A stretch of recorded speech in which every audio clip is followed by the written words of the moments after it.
بسم اللہ الرحمن الرحیم نحمدہ ونصلی علی رسولہ الکریم اما بعد۔ آج قرآن کریم کے 16ویں پارے کا خلاصہ ہے۔ 16ویں پارے میں سورہ کہف کے آخری 3 رکوع اور سورہ مریم اور سورہ طٰہٰ مکمل شامل ہے۔ سورہ کہف کے 10ویں رکوع میں اللہ تبارک و تعالی نے حضرت موسیٰ علیہ السلام اور خضر علیہ السلام کا واقعہ ذکر کیا ہے۔ جب موسیٰ علیہ السلام کو اللہ تعالیٰ کی طرف سے یہ اطلاع دی گئی کہ سمندر کے کنارے ایک صاحب علم ایسے رہتے ہیں جن کے پاس ایسا علم ہے جو آپ کے پاس نہیں ہے، تو حضرت موسیٰ علیہ السلام ان کی تلاش میں نکل پڑے۔ چلتے چلتے آپ سمندر کے کنارے پہنچے۔ فوجد عبدا من عبادنا آتیناہ رحمتا من عندنا وعلمناہ من لدنا علما۔ چنانچہ آپ کی ملاقات حضرت خضر علیہ السلام سے ہوئی اور آپ نے ان کے ساتھ رہنے کی اجازت مانگی۔ انہوں نے اس شرط کے ساتھ اجازت دی، فَلَا تَسْأَلْنِي عَنْ شَيْءٍ حَتَّى أُحْدِثَ لَكَ مِنْهُ ذِكْرًا۔ آپ میرے ساتھ رہے لیکن جب تک میں کچھ نہ کہوں تو آپ نے کوئی سوال نہیں کرنا۔ چنانچہ اس کے بعد پھر 3 عجیب واقعات پیش آئے جن کا ظاہر شر محسوس ہو رہا تھا لیکن ان کی حقیقت خیر تھی۔ فانطلقا حتى إذا ركبا في السفينة خرقها قال أخرقتها لتغرق أهلها لقد جئت شيئا إمرا۔ حضرت موسیٰ علیہ السلام حضرت خضر علیہ السلام کے ساتھ ایک کشتی میں سفر کر رہے تھے۔ حضرت خضر علیہ السلام نے کشتی کا ایک تختہ نکال کر پھینک دیا۔ بظاہر یہ کام ظلم تھا، اس لیے موسیٰ علیہ السلام فوراً بول پڑے لقد جئت شيئا إمرا، یہ آپ نے کیا کر دیا؟ حضرت خضر علیہ السلام نے کہا الم اقل لک انک لن تستطیع معی صبرا، میں نے کہا نہیں تھا آپ میرے ساتھ صبر نہیں کر سکیں گے؟ اور پھر خود اس کی وجہ حضرت خضر علیہ السلام نے بتلائی کہ کشتی کا تختہ اس لیے توڑا تھا کیونکہ آگے ایک ظالم بادشاہ کے کارندے کھڑے تھے جو ہر سالم کشتی زبردستی چھین رہے تھے۔ جب میں نے اسے عیبدار کر دیا تو یہ اس ظالم کے قبضے میں جانے سے بچ گئی۔ یوں ان غریبوں کا ذریعہ معاش محفوظ رہا۔ بظاہراً ایک تختہ نکالا گیا لیکن حقیقتاً پوری کشتی بچ گئی۔ اس کے بعد پھر روانہ ہوئے۔ فانطلقا حتى اذا لقيا غلاما فقتله قال اقتلت نفسا زكية بغير نفس لقد جئت شيئا نكرا۔ یہ دونوں حضرات روانہ ہو گئے یہاں تک کہ ان کی ملاقات ایک لڑکے سے ہوئی تو حضرت خضر علیہ السلام نے اسے قتل کر ڈالا۔ موسیٰ علیہ السلام بول اٹھے کہ آپ نے ایک پاکیزہ جان کو ہلاک کر دیا۔ حضرت خضر علیہ السلام نے جواب دیا بچے کو اس لیے قتل کیا گیا کیونکہ یہ بڑا ہو کر والدین کے لیے بہت بڑا فتنہ بن سکتا تھا، جس کی وجہ سے ممکن تھا کہ وہ انہیں کفر کی نجاست میں مبتلا کر دیتا، جبکہ اللہ نہیں چاہتا تھا کہ اس کے انتہائی نیک والدین محض اس کی محبت میں ایمان سے محروم ہو جائے۔ اس لیے اللہ نے اس کے مارنے کا اور اس کے بدلے میں انہیں باکردار اور محبت اور اطاعت کرنے والی اولاد دینے کا فیصلہ فرمایا ہے۔ فانطلقا حتى اذا اتيا اهل قرية استطعما اهلها فابوا ان يضيفوهما فوجدا فيها جدارا يريد ان ينقض فاقامه قال لو شئت لاتخذت عليه اجرا۔ اس کے بعد حضرت خضر علیہ السلام اور حضرت موسیٰ علیہ السلام ایک بستی میں پہنچے۔ بستی والوں نے ان مسافروں کو کھانا کھلانے سے انکار کر دیا۔ حضرت خضر علیہ السلام نے بستی میں ایک ایسی دیوار تعمیر کر دی جو بالکل گرنے والی تھی۔ اس موقع پر بھی حضرت موسیٰ علیہ السلام نے کہا کہ آپ نے بغیر معاوضے کے ایسی بستی والوں کا کام کر دیا کہ جو مہمان نوازی بھی نہیں کرتے۔ لو شئت لاتخذت علیہ اجرا، اگر آپ چاہتے تو اس کام پر کچھ اجرت لے لیتے۔ حضرت خضر علیہ السلام نے کہا وَأَمَّا الْجِدَارُ فَكَانَ لِغُلَامَيْنِ يَتِيمَيْنِ فِي الْمَدِينَةِ وَكَانَ تَحْتَهُ كَنْزٌ لَهُمَا وَكَانَ أَبُوهُمَا صَالِحًا۔ حضرت خضر علیہ السلام کہنے لگے میں نے گرتی ہوئی دیوار اس لیے تعمیر کی کیونکہ وہ 2 یتیم بچوں کی ملکیت تھی اور دیوار کے نیچے ان کا ایک خزانہ گڑا ہوا تھا، یعنی وہاں ان کا خزانہ پوشیدہ تھا۔ وَكَانَ أَبُوهُمَا صَالِحًا، اور ان دونوں کا والد بڑا نیک تھا۔ اگر وہ دیوار گر جاتی تو لوگ خزانہ لوٹ لیتے اور نیک والدین کے یہ دو یتیم بچے اس سے محروم ہو جاتے۔ ہم نے اس دیوار کو تعمیر کر دیا تاکہ جوان ہونے کے بعد وہ اس خزانے کو نکال کر اپنے کام میں لا سکے۔ اور ان تینوں واقعات کے بعد حضرت خضر علیہ السلام نے کہا، میں نے سب کچھ اللہ کے حکم سے کیا اور یہ سب اللہ کی رحمت کے مظہر ہے۔ دیکھو، اشیاء کا ظاہر کچھ ہوتا ہے لیکن ان کی حقیقت کچھ اور ہوتی ہے۔ حضرت موسیٰ علیہ السلام اور خضر علیہ السلام کے اس واقعے سے ہمیں سبق ملتا ہے کہ ہمارے سامنے بھی روز و شب میں جو واقعات پیش آتے ہیں، کسی کو جوانی یا بچپن میں موت آ جاتی ہے، کوئی کسی حادثے کا شکار ہو کر زخمی ہو جاتا ہے، کسی کی عمارت گر جاتی ہے، کسی کا چلتا ہوا کاروبار ٹھپ ہو جاتا ہے، تو ان تمام واقعات کے پس پردہ بڑی عجیب و غریب حکمتیں اور حقائق پوشیدہ ہوتے ہیں۔ گویا اس دنیا کے ظاہر اور باطن میں بڑا اختلاف ہے۔ انسان کی نظر ظاہر میں الجھی رہتی ہے اور باطنی رازوں کے ادراک سے اس کی عقل قاصر رہ جاتی ہے۔ یہ قصہ مادیت کے ان علمبرداروں کی تردید کرتا ہے جو ظاہر ہی کو سب کچھ سمجھتے ہیں اور اس کے پس پردہ کسی حکیم و خبیر کی حکمت کے وجود سے انکار کرتے ہیں۔ اس کے بعد سورہ کہف کے 11ویں رکوع میں ذوالقرنین کا ذکر ہے۔ وَيَسْأَلُونَكَ عَنْ ذِي الْقَرْنَيْنِ، اور یہ لوگ آپ سے ذوالقرنین کے بارے میں پوچھتے ہیں۔ ذوالقرنین ایک انتہائی نیک بادشاہ تھا جس کو اللہ تبارک و تعالی نے مادی قوت بھی عطا کی تھی اور روحانی اور ایمانی طاقت بھی اسے حاصل تھی۔ اس کی فتوحات کا دائرہ بہت وسیع تھا۔ وہ ایک طرف مشرق کے آخری کنارے اور دوسری طرف مغرب کی انتہائی سرے تک پہنچ گیا تھا۔ ذوالقرنین کا اپنے فتوحات کے زمانے میں ایک ایسی قوم پر گزر ہوا جو پہاڑوں کے درمیان آباد تھی اور ہمیشہ ایک وحشی قوم کے حملوں کا نشانہ بنتی تھی، جسے قرآن نے یاجوج اور ماجوج کا نام دیا ہے۔ قالوا یا ذا القرنین ان یاجوج وماجوج مفسدون فی الارض فهل نجعل لك خرجا على ان تجعل بیننا وبینہم سدا۔ اس قوم نے کہا، اے ذوالقرنین، یاجوج اور ماجوج اس زمین میں فساد پھیلانے والے لوگ ہیں، تو کیا ہم آپ کو کچھ مال پیش کر سکتے ہیں جس کے بدلے آپ ہمارے اور ان کے درمیان کوئی دیوار بنا دے؟ اس مظلوم قوم کی درخواست پر ذوالقرنین نے ایک ایسی مضبوط دیوار تعمیر کر دی جس کی وجہ سے وہ یاجوج اور ماجوج کے حملوں سے محفوظ ہو گئے۔ یہ دیوار قرب قیامت میں ریزہ ریزہ ہو جائے گی اور یاجوج و ماجوج پوری دنیا میں پھیل جائیں گے۔ ذوالقرنین مادی وسائل کی بہتات کے باوجود اللہ پر ایمان رکھتا تھا، جبکہ مادیت پرست افراد اور بادشاہ ظاہری اسباب ہی کو سب کچھ سمجھتے ہیں۔ موجودہ دور میں بھی مادیت کی بندگی میں پیش ہونے کا سہارا مغربی تہذیب کے سر بنتا ہے، اور اس تہذیب کا جو سب سے بڑا نمائندہ ظاہر ہوگا اسے زبان نبوت میں دجال کہا گیا ہے، اور لگتا یہ ہے کہ اس کے ظہور میں اب زیادہ دیر نہیں ہوگی، کیونکہ ایمان اور مادیت کے درمیان آخری معرکہ برپا ہونے میں اب تھوڑا وقت ہی باقی رہ گیا ہے۔ مبارک ہے وہ لوگ جو دجالی تہذیب اور دجال کے ظہور کے وقت اپنے ایمان بچانے میں کامیاب ہو جائیں گی۔ سورہ کہف کے اختتام پر گویا ان لوگوں کو حکم دیا گیا جو صرف مادیت اور ظاہری وسائل ہی کو سب کچھ نہیں سمجھتے، بلکہ ظاہری تدبیر کے ساتھ تقدیر پر بھی ایمان رکھتے ہیں، آخرت پر یقین رکھتے ہیں۔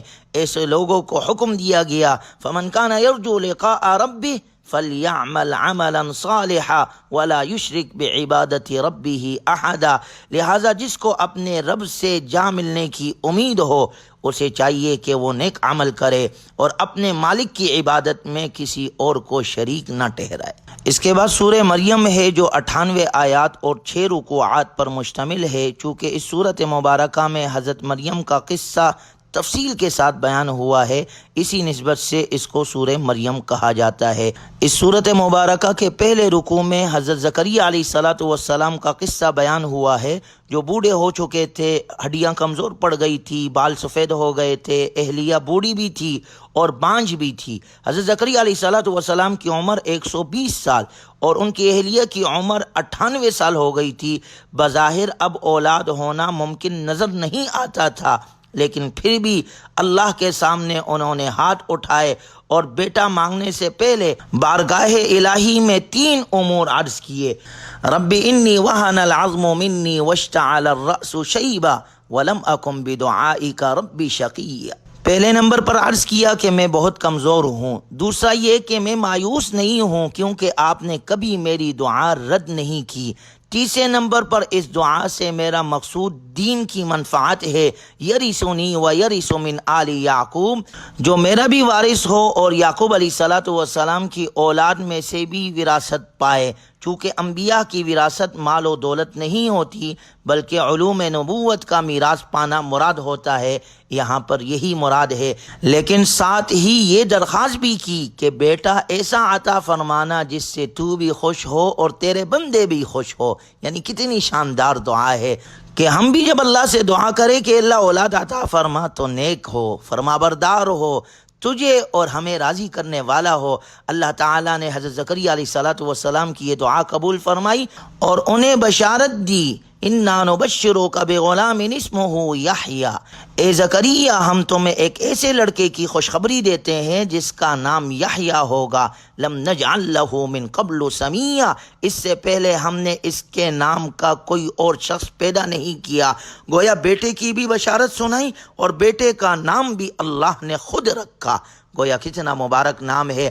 آج ہم کہتے ہیں جی ایسا نام بتائے جو کسی کا نہ ہو، اس سے بہتر کوئی نام ہوگا جو اللہ نے خود رکھا ہے۔ اس کے بعد اس سورت مبارکہ کی آیت نمبر 16 سے لے کے 40 تک حضرت مریم علیہ السلام کا واقعہ مذکور ہے، جس کی نسبت سے اس سورت کا نام ہی مریم ہے۔ اللہ تعالیٰ نے تفصیل سے بتایا ہے کہ یہ عجیب و غریب واقعہ کیسے پیش آیا، کیسے حضرت مریم اپنے گھر والوں سے الگ ہو کر عبادت کے لیے بیت المقدس کے مشرقی گوشے میں چلی گئی، کیسے حضرت جبرائیل علیہ السلام ان کے پاس آئے، انہوں نے گریبان میں پھونکا اور انہیں حمل ٹھہر گیا، ان پر شدید کیفیت طاری ہوئی۔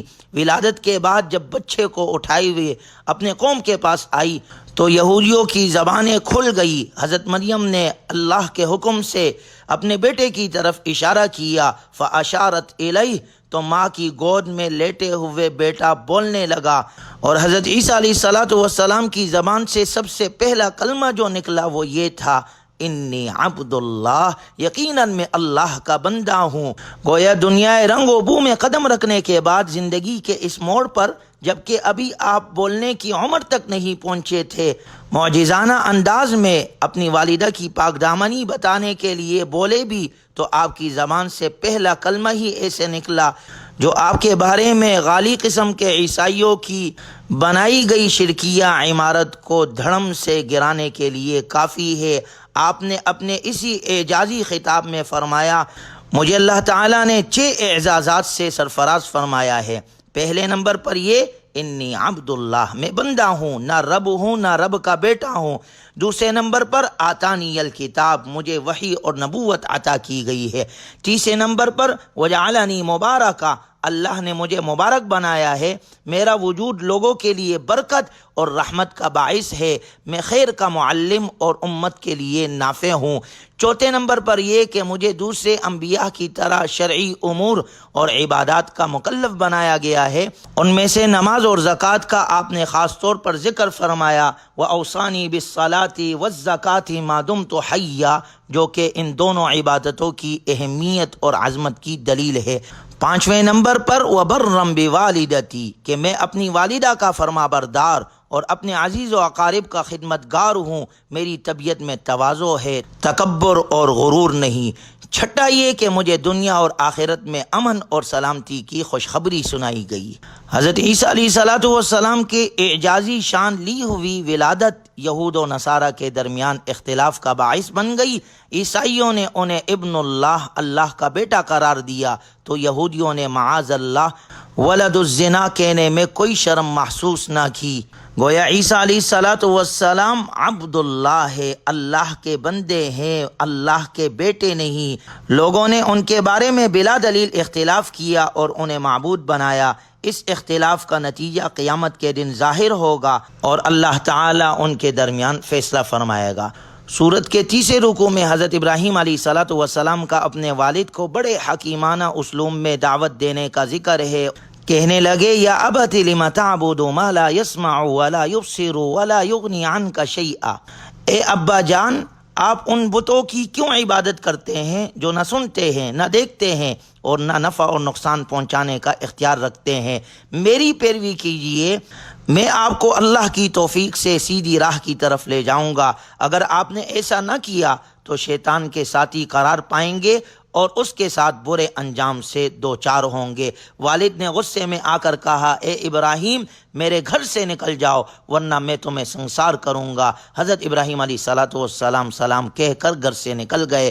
جب وہ مشرک والد سے کٹے تو اللہ تعالیٰ نے حضرت اسحاق علیہ السلام جیسا بیٹا اور حضرت یعقوب علیہ السلام جیسا پوتا عطا فرمایا جو دونوں نبی تھے۔ پھر رہتی دنیا تک ان کا بڑا اچھا تذکرہ لوگوں کی زبان پر جاری اور ساری کر دیا۔ اس کے بعد سورہ مریم میں حضرت موسیٰ، حضرت ہارون، حضرت اسماعیل اور حضرت ادریس علیہم السلام کا ذکر ہے، اور یہ صورت بتلاتی ہے کہ ان انبیاء اکرام علیہم السلام کے جانشین ایسے لوگ ہوئے جنہوں نے نمازیں ضائع کی، خواہشات اور شہوات کی بندگی کا راستہ اختیار کر لیا، اور اس طرح وہ گمراہ ہوئے۔ اللہ ہماری حفاظت فرمائے۔ سورت کے اختتام میں اللہ کا ارشاد مبارک ہے ان الذین آمنوا وعملوا الصالحات سیجعل لهم الرحمن ودا، بے شک جو لوگ ایمان لائے ہیں اور انہوں نے نیک عمل کیے ہیں خدائے رحمان ان کے دلوں میں محبت پیدا کر دے گا۔ فإنما يسرناه بلسانك لتبشر به المتقين وتنذر به قوما لدا، چنانچہ اے پیغمبر ہم نے اس قرآن کو آپ کی زبان میں آسان بنا دیا ہے تاکہ آپ اس کے ذریعے سے متقی لوگوں کو خوشخبری دو اور اسی کے ذریعے سے ان لوگوں کو ڈراؤ جو ضد کی وجہ سے جھگڑے پر آمادہ ہے۔ اس کے بعد سورہ طٰہٰ ہے جو 135 آیات اور 8 رکوعات پر مشتمل ہے۔ اس کی پہلی آیت میں طٰہٰ یہ حضور علیہ السلام کا صفاتی نام ہے۔ اس صورت میں اسی نام سے آپ علیہ السلام کو اللہ نے مخاطب کیا ہے۔ اسی نام کی مناسبت سے اس صورت کا نام سورہ طٰہٰ رکھا گیا ہے۔ اس صورت میں حضرت موسیٰ علیہ السلام کا واقعہ تفصیل کے ساتھ ذکر ہے۔ قرآن کریم میں دوسرے انبیاء اکرام علیہم السلام کے مقابلے میں موسیٰ علیہ السلام کا واقعہ زیادہ تفصیل اور تکرار کے ساتھ آیا ہے، کیونکہ اس میں عجیب و غریب واقعات اور اشارات ہے جو انسان کو اللہ کی نعمتوں اور قدرت کے بارے میں غور و فکر کی دعوت دیتے ہیں۔ شاید اس تکرار میں ایک حکمت یہ بھی ہو کہ ہر زمانے میں کوئی نہ کوئی فرعون ہوتا ہے جس کے مقابلے کے لیے اہل ایمان کو مستعد رکھنا ضروری ہے۔ سورہ طٰہٰ میں آیت نمبر 9 سے لے کر آیت نمبر 98 تک تقریباً مسلسل حضرت موسیٰ علیہ السلام کا واقعہ بیان ہوا ہے، اور اس میں آپ کی زندگی کے بیشتر واقعات آ گئے ہیں، لیکن ان میں تقدیم و تاخیر ہے۔ مثال کے طور پہ آپ کے تذکرے کی ابتدا مدین سے واپسی ہے، پھر آگ دیکھنے کا ذکر ہے، پھر رب ذوالجلال سے ہم کلامی کا شرف ہے، اور پھر نبوت ملنے کا واقعہ ہے، اور پھر 5ویں نمبر پر ولادت کے بعد صندوق میں بند کر کے دریا میں ڈالے جانے کا واقعہ ذکر ہے۔ یعنی ایک ہی واقعے کو قرآن انداز بدل بدل کر بار بار بیان کرتا ہے تاکہ پڑھنے والے اکتا بھی نہ جائے اور ان کی نظر واقعے کی جزیات تلاش کرنے کے بجائے عبرت اور نصیحت کے حصول پر مرکوز ہو۔ سورہ طٰہٰ کے پہلے رکوع میں حضرت موسیٰ علیہ السلام کو نبوت سے سرفراز فرمانے کا ذکر ہے۔ آپ اپنے اہل خانہ کے ساتھ مدین سے واپس مصر جا رہے تھے۔ دوران سفر انہیں ایک جگہ آگ نظر آئی۔ جب وہ آگ کے پاس آئے تو اللہ کی طرف سے آواز آئی اننی انا اللہ لا الہ الا انا فاعبدنی واقم الصلاۃ لذکری، میں تمہارا رب ہوں لہٰذا صرف میری بندگی کرو اور نماز قائم کرو میری یاد کے لیے، آخرت آنے والی ہے اس کی تیاری سے غافل نہ ہو۔ پھر اللہ نے موسیٰ علیہ السلام کو کچھ نشانیاں دی، عصا اور ید بیضاء، یہ 2 معجزات اللہ نے یہاں عطا کیے۔ دوسرے رکوع میں حضرت موسیٰ علیہ السلام کی اس خاص دعا کا ذکر ہے رب اشرح لی صدری ویسر لی امری واحلل عقدۃ من لسانی یفقہوا قولی، اے اللہ میرا سینہ کھول دے، میری زبان میں روانی پیدا کر دے تاکہ لوگ میری دعوت کو سمجھے۔ ہارون اخی اشدد بہ ازری واشرکہ فی امری، میرے بھائی ہارون کو بھی میرے ساتھ اس کام میں شریک فرما دے۔ اللہ تعالیٰ نے یہ دعائیں قبول کی اور اس کے بعد حکم دیا اذهبا الى فرعون انه طغى فقولا له قولا لینا لعله يتزكى کہ آپ اور آپ کے بھائی ہارون جائے فرعون کے پاس اور اس کو بڑے نرم انداز سے توحید کی دعوت۔ چنانچہ چوتھے رکوع میں اس دعوت کا ذکر ہے کہ موسیٰ علیہ السلام معجزات لے کر گئے تو فرعون نے جادوگروں کو جمع کیا۔ جادوگر بھی سمجھ گئے کہ یہ جادو نہیں ہے بلکہ معجزہ ہے۔ وہ کہنے لگے قالوا آمنا برب ہارون و موسیٰ کہ ہم ہارون علیہ السلام اور موسیٰ علیہ السلام کے رب پر ایمان لائے۔ اس کے بعد مقابلہ ہوا، فرعون اپنے لشکر سمیت غرق ہو گیا۔ موسیٰ علیہ السلام کوہ طور پر آئے، پیچھے سامری نے بنی اسرائیل کو گمراہ کیا اور بچڑے کی عبادت پر لگا دیا۔ فرجع موسیٰ الی قومہ غضبان اسفا، چنانچہ موسیٰ علیہ السلام غم اور غصے میں بھرے ہوئے اپنے قوم کے پاس واپس لوٹے اور کہنے لگے میری قوم کے لوگوں، کیا تمہارے پروردگار نے تم سے ایک اچھا وعدہ نہیں کیا تھا اور تم نے رب کو چھوڑ کر بچڑے کو معبود بنا دیا؟ اس کے بعد موسیٰ علیہ السلام اس سامری کی طرف متوجہ ہوئے اور اسے کہا فاذهب فإن لك في الحیاة ان تقول لا مساس، جا اب زندگی بھر تیرا کام یہ ہوگا کہ تو لوگوں سے یہ کہے گا کہ مجھے نہ چھوؤ۔ یعنی اس عذاب نے اللہ نے اس کو مبتلا کر دیا کہ جو اس کے ساتھ ملتا تھا اسے بھی بخار ہو جاتا تھا اور اس سے بھی ہو جاتا تھا۔ اس طرح یہ عذاب میں مبتلا ہوا۔ اور اس سارے واقعے کے اختتام پر موسیٰ علیہ السلام نے پھر کہا انما الہکم اللہ الذی لا الہ الا ہو، حقیقت میں تو سب کا معبود تو بس ایک ہی اللہ ہے جس کے سوا کوئی معبود نہیں۔ وسع کل شیء علما، اس کا علم ہر چیز کا احاطہ کیے ہوئے۔ اس قصے کے آخر میں قرآنی قصص کے نزول کی حکمت اور قرآن سے اعراض کرنے والوں کو قیامت کے دن جس سزا کا سامنا کرنا پڑے گا اس کا ذکر ہے۔ پھر اسی مناسبت سے آیت نمبر 102 سے 112 تک قیامت کے ہولناک احوال کا بیان ہے، اور ساتھ ہی میں یہ بتانے کے لیے کہ بھول چوک انسان کی فطرت میں داخل ہے۔ پہلے حضرت آدم علیہ السلام کے نسیان کا ذکر کیا گیا، پھر ابلیس کے ساتھ ان کا جو معاملہ ہوا تھا اسے بیان کیا گیا، اور سورت کے اختتام میں اللہ کا ارشاد ہے وَمَنْ أَعْرَضَ عَنْ ذِكْرِي فَإِنَّ لَهُ مَعِيشَةً ضَنْكًا وَنَحْشُرُهُ يَوْمَ الْقِيَامَةِ أَعْمَى، کہ جو ہمارے ذکر سے اس قرآن سے اعراض کرے گا تو دو سزائیں اسے ملے گی۔ دنیا میں ہم ایسے لوگوں کے معیشت کو تباہ کر دیں گے اور آخرت میں ایسے لوگ اندھے کھڑے ہوں گے۔ گویا جو قرآنی تعلیمات سے اعراض کرے گا اس کی دنیاوی زندگی بھی تنگ ہو جائے گی، اس کی معیشت کو ختم کر دیا جائے گا اور آخرت میں وہ اندھے کھڑے ہوں گے اور عذاب کے مستحق ہوں گے۔ اللہ تعالی ہمیں قرآنی تعلیمات پر عمل کی توفیق نصیب فرمائے۔ وآخر دعوانا ان الحمد للہ رب العالمین۔